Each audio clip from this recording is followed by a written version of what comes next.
A well-known F&B boss runs a red light, and a cyclist loses his life. That's the hard truth behind a case now back in the spotlight, because the driver behind the wheel wasn't just anyone. He was the co-founder of new UBIN Seafood, one of Singapore's most recognizable homegrown brands.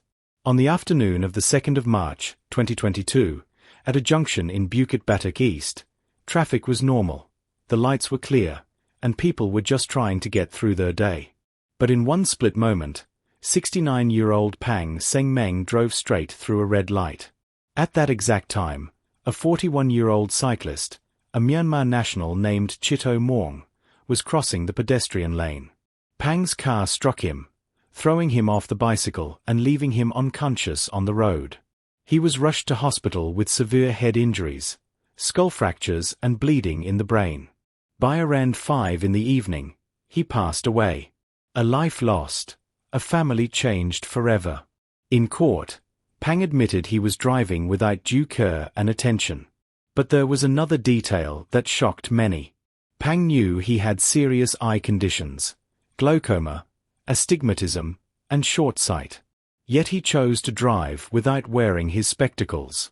The court also heard he previously had traffic violations for beating red lights and speeding. All these facts raise a heavy question.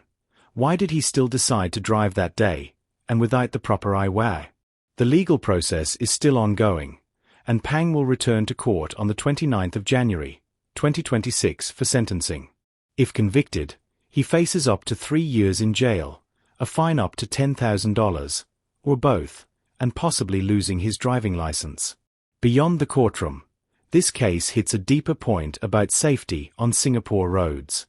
Cyclists, pedestrians, and delivery riders are already vulnerable.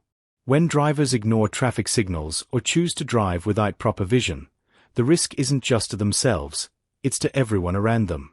As more people cycle or ride to work, how do we better protect them from drivers who might not be fit to be on the road? Here's a question for you. Should drivers with known eyesight problems face stricter checks or even mandatory tests before they are allowed to continue driving? This is a case with far-reaching impact, a tragic death, a high-profile driver, and a hard conversation about road safety in Singapore. We will follow the updates as the sentencing date approaches. If you found this breakdown helpful, do like, share and subscribe to 2230. Your support helps us keep bringing you clear and important stories from around Singapore.